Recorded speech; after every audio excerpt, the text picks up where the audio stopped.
میرے کچھ سوالات تھے چند، جی سر. جس میں آپ جیسے کہ حدیث ثقلین ہے کہ نبی پاک صلی اللہ علیہ وسلم نے فرمایا میں تمہیں دو باری چیزیں چھوڑ کے جا رہا ہوں، ایک قرآن ہے اور ایک میری اہل البیت ہے علیہ السلام، اللہم صلی علی محمد و علی محمد۔ تو کائنڈلی آج میں جامع ترمذی شریف کا جو ہے نا مطالعہ کر رہا تھا، تو ادھر میرے سامنے سے ایک حدیث گزری ہے جس کا انٹرنیشنل نمبر ہے 3662 کہ نبی پاک صلی اللہ علیہ وسلم نے فرمایا میرے بعد ان دونوں کی اتباع کرو، یعنی ابو بکر و عمر کی اتباع کرو۔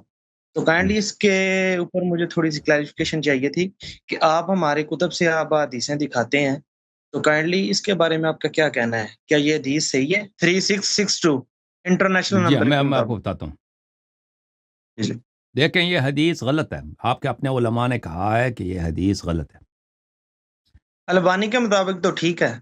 نہیں، میں آپ کو دکھا دیتا ہوں. یہ کتاب ہے الاحکام فی اصول الاحکام لابن حزم الاندلسی. یہ البانی کا باپ ہے. البانی سے 100 گنا بڑا عالم ہے. یہ اس کی وفات سنہ 456 جزء سادس بتحقیق شیخ احمد محمد شاکر. ملاحظہ کریں یہاں پر وَأَمَّا الرِّوَايَةُ اقتدوا بالذین من بعدی فحدیث لا يصح اقتدوا بالذین من بعدی ابا بکر و عمر. میرے بعد جو دو آدمی ہیں، میرے بعد جو آدمی ہیں لا يصح لأنه مروی عن مولا لربعی مجہول وعن مفضل الضبی وليس بحجہ. اور پھر سند کہہ رہا ہے، دلیل کہہ رہا ہے کہ کیوں یہ حدیث صحیح نہیں ہے. اچھا یہ ایک اور پھر کہتا ہے کہ اگر اس طرح ہے تو کیوں اہل سنت نے خود ابو بکر عمر کے فتووں کو ترک کیوں کیا. صفحہ نمبر 81 میں کہتے ہیں کہ اصحاب مالک اور ابی حنیفہ اور شافعی اترک الناس لابی بکر و عمر. ابو بکر عمر کے جو فتوے ہیں، ملاحظہ کریں، یہ دیکھیں یہ ابو بکر عمر کے جو فتوے ہیں. میں اس کو ایک منٹ فل پیج کر دیتا ہوں. اصحاب مالک و ابی حنیفہ و شافعی اترک الناس لابی بکر و عمر. ابو حنیفہ صاحب کے جو فتوے ہیں، ابو حنیفہ کے فقہ کے پیروکار جو مجتہدین ہیں، یعنی ابو حنیفہ کے پیروکار جو علماء کرام مفتی حضرات، اور اسی طرح شافعی مذہب کے مالک، یعنی تینوں میں 4 مذاہب میں سے 3 مذہب، یہ تو ابو بکر اور عمر کے فتاووں پہ عمل ہی نہیں کرتے جو مختلف ان کے فتوے ہیں.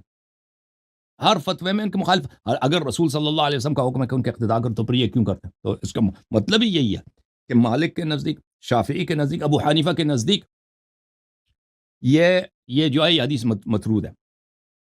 وقد بینا ان اصحاب مالک خالفوا ابا بکر مما رووا في الموطأ خاصة في 5 مواضع. صرف موطأ میں مالک نے 5 مقامات پر ابو بکر کی مخالفت کی. وخالفوا عمر في نحو 30 من قضية. اور ابو بکر عمر صاحب کی مالک صاحب نے 30 قضایا میں 30 معاملوں میں ابو عمر کی مخالفت کی. مما رووا في الموطأ خاصة جو موطأ میں موجود ہے. وقد ذکرنا ايضا ان عمر و ابا بکر اختلفا. اور پھر ابو بکر عمر کا آپس میں اختلافات تھے مختلف مسائل میں مختلف مسائل میں. تو کس کی اتباع کریں گے؟ وان اتباعهما فيما اختلفا فيه متعذر ممتنع لا يقدر عليه احد.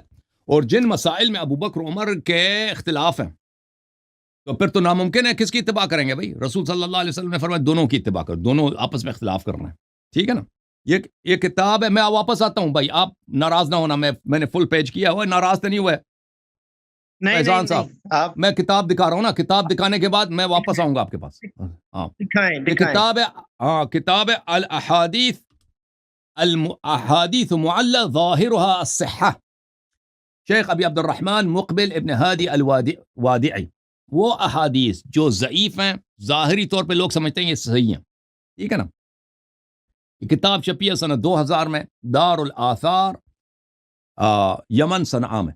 یہاں پر مقدمہ میں یہ عالم فرماتے ہیں، صفحہ نمبر 15 ان کا مقدمہ ہے. کہتے ہیں کہ فإني في بحث الصحيح المسند مما ليس في الصحيحين كانت تمر بي احاديث ظاهرها الصحة. جب میں نے یہ کتاب لکھنا شروع کیا وہ احادیث صحیحہ جو صحیحین میں نہیں ہے، بخاری مسلم میں نہیں ہے، تو میں نے بہت ساری ایسے احادیث کو دیکھا، میرے نظروں سے ایسے احادیث گزری جو ظاہر میں تو سنت ہے، ظاہر میں تو صحیح ہے. فأجدها في كتاب آخر معلّہ. اور میں دیکھتا ہوں تو دوسری کتاب میں یہی احادیث ضعیف ہیں. وربما يطلع عليها باحث من الاخوه الباحثين. اور شاید دوسرے جو محقق حضرات ہیں ان کو ان احادیث کا پتہ ہو. فيظن انها مما يلزمني اخراجه فافردت لها دفترا حتى اجتمع علي نحو 400 حديث. تو دوسرے محققین کا خیال یہ ہے کہ میں ایسے احادیث کو جمع کروں، تو میں نے اسی وقت جمع کرنا شروع کیا تھا، تو میں نے 400 ایسا احادیث جمع کیے ہیں جو ظاہر میں صحیح لگتے ہیں، حقیقت میں یہ کیا ہے، یہ ضعیف ہیں۔ ان احادیث میں سے کون سے احادیث ہیں، یہ دیکھیں، سفر حدیث نمبر 120 ان حذیفہ سے روایت کی، قال رسول اللہ صلی اللہ علیہ وآلہ اقتدوا بالذین من بعد ابا بکر و عمر، میرے بعد جو دو آدمی ہیں ان کی اتباع کرو، ابو بکر و عمر۔ ثم عقبہ الترمذی بانہ منقطع، ترمذی نے خود بولا ہے کہ حدیث منقطع، یہ حدیث اس کی سند متصل نہیں ہے۔ وان عبد الملک ابن عمیر لم يسمعه من ربعی انما سمعه من مولا ربعی ہلال، تو اس نے یہاں عبد الملک ابن عمیر جو ہے اس نے ربعی ابن ہلال کو جو بولا ہے اس سے نہیں سنا ہے، اس سند میں انقطاع ہے۔ ابو عبد الرحمن کہتے ہیں ہلال جو ہے یہ مجہول ہے، لم یروی عنہ الا عبد الملک ابن عمیر ولم یوثقه معتبر، یہ حدیث جو ہے اس کے سند میں ایک مجہول شخص ہے اور کو کسی نے توثیق نہیں کی ہے۔ اور پھر مناوی نے فیض القدیر میں بولا ہے کہ ابن حجر عسقلانی نے کہا ان ابا حاتم علّہ بن ربیع الخلاش لم يسمعه من حذیفہ، ابو حاتم الرازی نے بھی بولا ہے کہ یہ اس کا راوی جو ہے، دیکھیں راوی یہ ہے کہ ربیع ابن خراش اس نے حذیفہ سے سنا ہی نہیں ہے، یہاں پہ بھی انقطاع موجود ہے۔ وما ذکر ان حدیث ابن مسعود وحدیث انس یشہدان له لا يصلح، جنہوں نے کہا کہ یہ ابن مسعود سے بھی روایت ہے، انس سے بھی روایت ہے، وہ ایسی شہادتیں جو بالکل وہ شاہد ہونے کے لیے صالح نہیں ہے، لأنه منقطع، یہ حدیث جو ہے خود منقطع، وہما شدید الضعف، وہ دو حدیث تو بہت ہی زیادہ ضعیف ہیں، اس سے زیادہ ضعیف ہیں، ٹھیک ہے نا، یہ آپ نے دیکھا۔ اور پھر آپ کی خدمت میں عرض کروں کہ یہ حدیث کیوں ضعیف ہے، جب امیر المؤمنین علیہ الصلاۃ والسلام شورا میں گئے تھے، ٹھیک ہے نا، 6 آدمیوں کا شورا بنایا تھا عمر نے، اور وہاں پہ عبد الرحمن ابن عوف نے کہا تھا کہ یا علی میں آپ کو خلیفہ بناتا ہوں، میں آپ کے ساتھ بیعت کروں، بس آپ وعدہ کریں کہ آپ ابو بکر عمر کی سنت پہ چلیں گے۔ تو مولا امیر المؤمنین علیہ السلام نے کہا تھا میں ابو بکر کی سنت پہ نہیں چلوں گا، اس نے کہا تھا، انہوں نے فرمایا تھا کہ میں رسول اللہ کی کتاب اور رسول صلی اللہ علیہ وسلم کی سنت پہ چلوں گا۔ اگر یہ حدیث صحیح ہوتی کہ لوگوں نے ابو بکر عمر کی سنت پہ چلنا ہے، اور اللہ کا شکر کرو کہ یہ حدیث غلط ہے، یہ حدیث غلط ہے، وَإِلَّا بہت سارے کام کرنے پڑتے تھے آپ کو، ان کی سنت جان بچ گئی اگر ان کے سنت پہ جانا آپ پہ واجب ہوتا تو بہت سارے برے کام آپ کرنے پڑتے تھے۔ یہ کتاب ہے، کتاب تمہید الاوائل فی تخلیص الدلائل، تالیف القاضی ابی بکر محمد ابن طیب الباقلانی، یہ مؤسسۃ الکتب الثقافیہ میں سن 1987 میں چھپی ہے۔ ابو بکر الباقلانی یہ اشاعرہ اور احناف کا بہت بڑا عالم ہے۔ صفحہ نمبر 514 میں ملاحظہ کریں، یہاں پر ان الصحیح فی هذا ما روی ان علی علیہ السلام قال لعبد الرحمن بن عوف بعد ان عرض علیہ البیع على شرط ما روی انه شرط فاباه علی والتزمه عثمان، عبد الرحمن ابن عوف نے امام علی علیہ السلام پہ جو شرط لگائی تھی بیعت کرنے کے لیے کہ اگر اس شرط پہ مانیں گے تو ہم بیعت کریں گے، عثمان نے مانا، امام علی علیہ السلام نے نہیں مانا، امام علی علیہ السلام نے نہیں مانا۔ یہ حدیث صحیح ہے، کہہ رہے ہیں وہ حدیث، وہ جو شرط لگائی تھی عثمان نے مانا تھا اور امام علی علیہ السلام نے نہیں مانا تھا، وہ کیا تھا؟ وہ یہی تھا کہ آپ نے کتاب اللہ اور سنت رسول اور سنت شیخین پہ عمل کرنا۔ امام علی علیہ السلام نے کہا کتاب اللہ اور سنت رسول صلی اللہ علیہ وسلم پہ عمل کریں گے، اما سنت ابو بکر پہ عمل نہیں کریں گے۔ یہ کتاب تاریخ الطبری جزء رابع چاپ دار المعارف، یہاں پر صفحہ نمبر 238 میں هل انت، عبد الرحمن بن عوف نے کہا هل انت یا علی مبایعی علی کتاب اللہ و سنت نبی و فعل ابی بکر و عمر، یا علی سلام اللہ علیک، کیا آپ میرے ساتھ میرے بیعت کو قبول کریں گے کتاب اللہ پر، سنت نبی پر اور ابو بکر اور عمر کی فعل پر؟ فقال اللہم لا، امام علیہ السلام نے کہا کہ نہیں، میں نہیں مانتا، ولیکن علی جہدی من ذلک و طاقتی، میں اپنے اجتہاد پر اور اپنے رائے پہ عمل کروں گا اور کتاب اللہ اور سنت پر، وہ تو واضح ہے۔ فالتفت الى عثمان کی طرف پھر گیا، کہا کہ میں بیعت کرتے ہیں آپ کے ساتھ کتاب اللہ سنت نبی صلی اللہ علیہ وسلم فعل ابو بکر عمر پر۔ عثمان نے فوراً کہا اللہم نعم، جی ہاں میں کرتا ہوں، ٹھیک ہے نا۔ تو یہ واضح دلیل ہے کہ ابو بکر رسول صلی اللہ علیہ وآلہ وسلم نے کبھی نہیں کہا تھا کہ آپ سنت میرے بعد ابو بکر عمر کی اتباع کریں۔ یہ کتاب ہے مسند احمد ابن حنبل جلد نمبر 1 کتاب چھپی ہے سن 1998 میں. یہاں پر حدیث نمبر 557 صفحہ نمبر 238 عن عاصم عن ابی وائل عبد الرحمن ابن عوف سے میں نے کہا کیف بایعتم عثمان وترکتم علی. اوے عبد الرحمن ابن عوف دس سانو آپ نے کیوں عثمان کے ساتھ بیعت کی, امام علی علیہ السلام کے ساتھ کیوں نہیں بیعت کی؟ وہ تو ان سے زیادہ بہتر تھے. ہاں کہا, اس نے کہا میرا کیا قصور ہے؟ عبد الرحمن ابن نے کہا میرا کیا قصور ہے؟ قد بدأت بعلی, میں نے امام علی علیہ السلام کے ساتھ شروع کیا. فقلت, میں نے امام علی علیہ السلام سے کہا ابایعک علی کتاب اللہ و سنت رسول و سیرت ابی بکر و عمر, میں آپ کے ساتھ بیعت کرتا ہوں کتاب اللہ سنت نبی صلی اللہ علیہ وسلم اور سیرت ابو بکر عمر پر.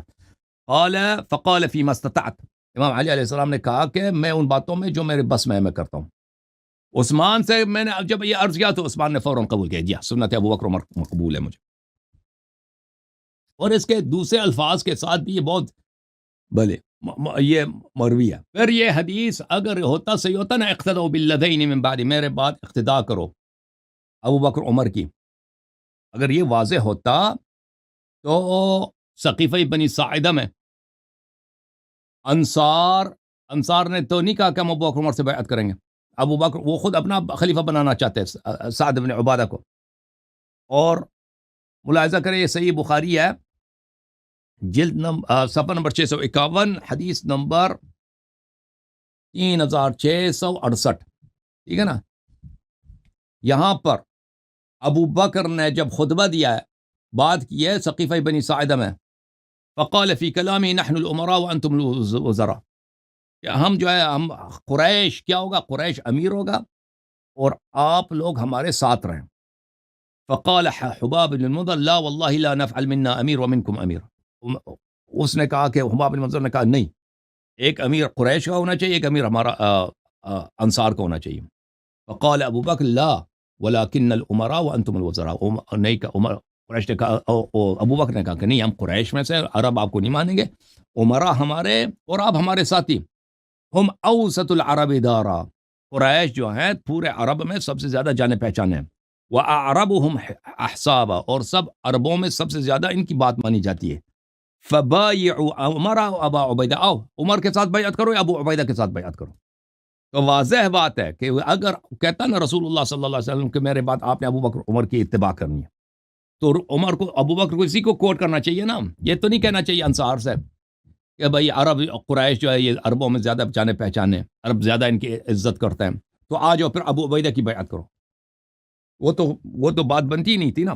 تو یہ اس کے بہت سارے دلائل ہیں کہ یہ حدیث جھوٹ ہے. یہ صحیح مسلم بشرح النووی ہے جلد نمبر 12, یہاں پر یہ حدیث ہے کہ عمر سے کہا گیا کہ آپ جو ہے نا, یہ مسلم کی حدیث ہے کہ آپ مر رہے ہیں, آپ اپنے بعد کسی کو خلیفہ بنائیں, جانشین بنائیں. تو اس نے کہا میں کیسے خلیفہ بناؤں, رسول صلی اللہ علیہ وسلم نے کسی کو خلیفہ نہ بنایا تھا, میں خلیفہ بناؤں تو عمر نے, ابو بکر نے تو مجھے بنایا تھا, میں کیسے کیا کروں. تو اس نے اس حدیث کے رد نقل کرنے کے بعد کہ عمر کہتا ہے کہ عمر کیا کہتے ہیں, وَإِنْ أَتْرُكُمْ فَقَدْ تَرَكَكُمْ مَنْ هُوَ خَيْرٌ مِّنِّي رسول اللہ صلی اللہ علیہ وسلم, رسول صلی اللہ علیہ وسلم نے کسی کو اپنا جانشین نہیں بنایا. وفي هذا الحديث دليل على أن النبي صلی اللہ علیہ وسلم لم ينص على خلیفة, اس حدیث میں یہی دلیل ہے عمر کی قول میں کہ رسول صلی اللہ علیہ وسلم نے کسی کو اپنا جانشین نہیں بنایا. وهو اجماع اہل السنہ, یہ اہل سنت کی اجماع. تو کیا پتہ چلا نا کہ وہ حدیث اقتدوا بالذین من بعدی ابا بکر و عمر وہ جھوٹ ہے. اوکے جناب فیضان صاحب, صحیح ہے جی اس تے غصہ ہی کر گئے ہو, میں نے لگا میرے ہور بھی سوال نے. جی سر, جامع ترمذی شریف دے اندر تسی حدیث کھولی نہیں ہے, ایک باری جامع ترمذی شریف دے اندر حدیث کھولو, ان دے وچ جیڑا ہے لکھیا ہویا ہے کہ اے صحیح سند میں موجود ہے. جامع ترمذی نے خود بولا یہ صحیح ہے. جی آپ اوپن کریں. میں تو اوپن کرتا ہوں. اگر یہ حدیث صحیح ہے تو عمر نے کیوں کہا بخاری میں اور مسلم میں کہ رسول صلی اللہ علیہ وسلم نے کسی کو اپنا جانشین نہیں بنایا؟ پھر تو عمر نے تہمت کیا نا, افطرا کیا رسول اللہ صلی اللہ علیہ وسلم. یہ جامع ترمذی ہے جلد نمبر 6, یہاں پر صفحہ نمبر 149 پہ چلتے ہیں نا. یہ تحقیق کس کی ہے صاحب؟ یہ بشار عواد معروف, بشار ڈاکٹر بشار. یہ حدیث نمبر کون سے 3805, یہ روایت یہ ہے بھائی, اقتدوا بالذین من بعدی من اصحاب ابا بکر وعمر واهتدوا بهدى عمار، اور عمار کی ہدایت پہ چلو، وتمسكوا بعهد ابن مسعود، اور عبداللہ ابن مسعود کے باتوں پہ اتباع کرو. هذا حدیث غریب. ويحيى بن سلمہ يضعف في الحديث، يحيى بن سلمہ ضعیف ہے، ٹھیک ہے نا. وابو یہاں پہ نہیں بولا کہ یہ صحیح، یہ سب ترمذی کے اپنے الفاظ ہیں، یہ کسی محقق کے الفاظ نہیں ہیں، یہ ترمذی کے اپنے الفاظ ہیں، ٹھیک ہے نا. تو یہ حدیث جو آپ نے ترمذی سے بولا نا، تو اس میں صرف ابو بکر عمر نہیں ہے، عمار یاسر کی ہدایت پہ بھی چلنے کا حکم ہے، اور عبداللہ ابن مسعود کے فرامین کے اتباع کرنا بھی ضروری، ان کو بھی خلیفہ بنانا تھا پھر تو، ٹھیک ہے. پھر عثمان کی خلافت باطل ہے، ابو بکر عمر کے بعد عمار کے بعد عبداللہ ابن مسعود کو بنانا تھا، ٹھیک ہے نا. اور یہ حدیث ہے ضعیف. چلیں بھائی، اللہ آپ کو جزائے خیر دے.